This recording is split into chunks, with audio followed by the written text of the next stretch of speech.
მოგესალმებით და ეს რეფორმა მართლაც რომ პირველ რიგში გარიყავს ყველა მოწყვლად ადამიანს და გამორიცავს განათლებიდან.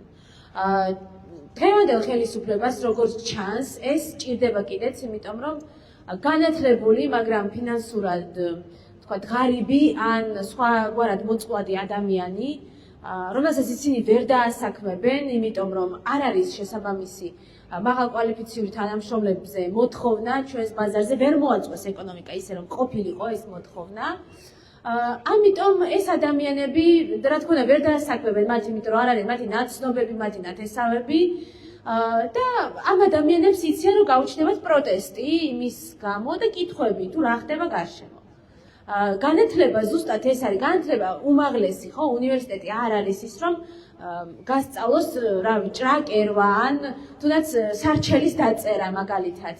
უმაღლესი განათლება გვჭირდება იმისთვისაც მათ შორის რომ ჩვენი უფლებები ვისწავლოთ რთული ტექსტების გააზრება, შევხვდეთ სხვა წრის, სხვა წარმომავლობის ადამიანებს, გქონდეს ეს დიალოგი აკადემიური, რაღაცა დებატი ვისწავლოთ, რაღაც სხვა აზრი მოვისმინოთ იმ წრისგან განსხვავებული, რომელშიც ჩვენ ზოგადად ვტრიალებთ.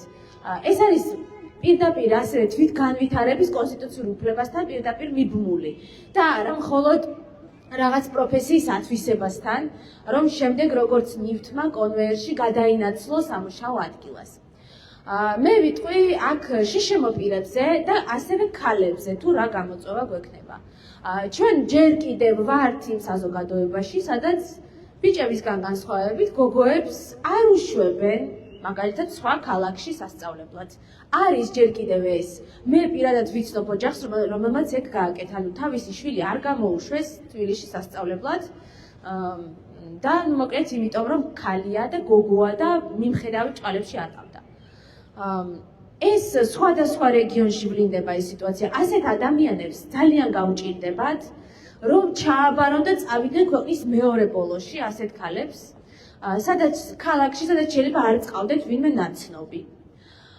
შიშემო პირებს რაც შეეხებათ, ხა თბილისში ვიცით რომ მოსახლეობის ყველაზე დიდი რაოდენობა თბილისში ცხოვრობს. შესაბამისად ყველაზე მეტი შიშემო პირიც აქ ცხოვრობს. მით უმეტეს რომ რეგიონებში არ არის სერვისები, არ არის განათლების შესაბამისი ხარისხი, ამიტომ ძალიან ბევრი ოჯახი გადმოდის კიდეც თბილისში სამედიცინო მიზნით, განათლების მიღების მიზნით. მეც მათ შორის და ჩემი ოჯახიც ჩვენს თავის დროზე ესე გადმოვედით თბილისში სასწავლებლად. და ეხლა თქვენ წარმოიდგინეთ და ნუ აქ ეხლა ასე თუ ისე რაღაცა ტიპის გარემო მაინც არის მისაწვდომი, ერთი-ორი პანდუსია სადღაც, ერთი-ორი ხმოვანი შუქნიშანია სადღაც, ავტობუსებში ცხადდება გაჩერებები. რა ხდება ამ დროს რეგიონებში, სადაც შიშემოპირი უნივერსიტეტებს ზოგიერთს არც უნახავთ და არც იციან თუ რომელიმე მათი სტუდენტი არის შეზღუდული შესაძლებლობის და სწავლობს და არც მოუთხოვია ვინმეს იქ გარემოს მისაწვდომობა. როგორ უნდა ისწავლონ ამ ადამიანებმა, როგორ უნდა წავიდნენ თბილისიდან, სადაც რაღაც მინიმალური გარემო მაინც მოირგეს, შეეჩვივნეს, შეისწავლეს, აითვისეს, სად უნდა წავიდნენ და კიდევ ხელთავიდან უნდა იბრძოლონ, რომ დაიმკვიდრონ თავი. ეხლა მეორე საკითხი არის კიდევ რომ უმაღლესი განათლების დონეზე ინკლუზია არც გვაქვს საერთოდ ამდენი წელი ამაზე ვსაუბრობთ და ეს პატარა რეფორმაც კი დღევანდელმა მთავრობამ ვერ განახორციელა და რატო გგონია რომ ეხლა ამ ხელა რეფორმას ისე განახორციელებს რომ ადამიანები არ მოყვებიან და არ აღმოჩნდებიან ამაში გაჭლეტილები. ძალიან საინტერესო კითხვა არის. იმას რო თავი გავანებოთ, რომ როცა შემცირდება სტუდენტების რაოდენობა უნივერსიტეტებში, შემცირდება ლექტორების რაოდენობაც. და პირველ რიგში როგორ ფიქრობთ, ვის გაუშვებენ, როგორც ყოველთვის, როგორც საზოგადოებრივ მაუწყებლიდან გაუშვეს პირველ რიგში შეზღუდული შესაძლებლობის მქონე წამყვანი, როგორც სხვა ტელევიზიები და პირველ რიგში შიშიმოპირები დაგვითხოვეს, ასევე დაითხოვენ პირველ რიგში შიშიმოპირებს და პირველ რიგში ისინი დაკარგავენ ამ სამსახურს თუ ასევე საკუთარი აზრის გაჟღერების შესაძლებლობას, საკუთარი რაღაცა სარგებლის მოტანის შესაძლებლობას საზოგადოებისთვის. პირველ რიგში ეს ადამიანის ლექტორები აღმოჩნდებიან გარიყულები. აი, დარწმუნებული ვარ ამაში სამწუხაროდ. და მაგის გარდა ის ვერ მოახერხა ქართულმა ოცნებამ, რომ თესეუს საერთო საცხოვრებელი ყოფილიყო ადაპტირებული მისაწვდომი შიშიმო პირებისთვის და რატო გგონია, რომ ამდენ ქალაქში, ამდენ უნივერსიტეტს ერთბაშად ამ ყველაფრისთვის მოამზადებს. როდესაც განათლების სისტემა სასკოლო განათლებაში იმდენი ვერ მოახერხეს, რომ არასპეციალიზებულ სკოლა დამთავრებული უსინათლო, მაგალითად დღეს ვერ აბარებს ეროვნულ გამოცდებს, ვერ ხვდება უნივერსიტეტში, ეს არის ფაქტი. ჩვენ ასევე არ ყავს არც ერთი ყრუ სტუდენტი, მაშინ როდესაც ევროპაში ყრუ პროფესორებიც არიან. რატო, ხო?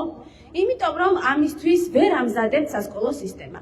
და რატომ გგონია, რომ ამხელა რაღაცას პატარა შედარებით მცირე მასშტაბიანი რეფორმა ვერ გაატარეს და ამხელა რაღაცას შეეჭიდნენ და რა ვიცი, ერთ წელიწადში გვიპირებენ აი ამ რეფორმის განხორციელებას. ხო, ლოგიკურია, რომ ეს არის განწირული მარცხისთვის, ადამიანების მარცხისთვის, თორე რა თქმა უნდა ისინი რა შედეგიც მათ ჭირდებათ, რომ ნაკლები განათლებული უნარიანი ადამიანი, რომელიც კითხვებს დასვამს, მით უკეთესი მათთვის.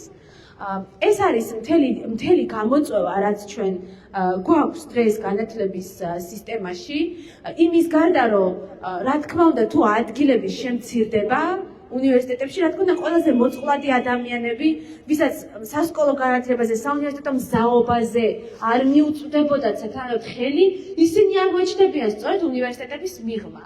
და აი ამ შესაძლებლობას პირველ რიგში ესეთი ადამიანები დაკარგავენ.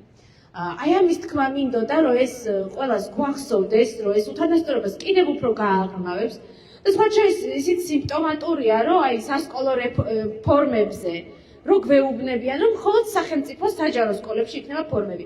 ანუ თანასწორობა საჯარო სკოლებში გვჭირდება და კერძო სკოლებთან არ გვჭირდება თანასწორობა. ყველაზე მეტი უთანასწორობა სწორედ საჯარო და კერძო სკოლებში მოსწავლე ბავშვებს შორის არის და ამ უთანასწორობას რას ვუშვებით და რითი ვშველით. მადლობა.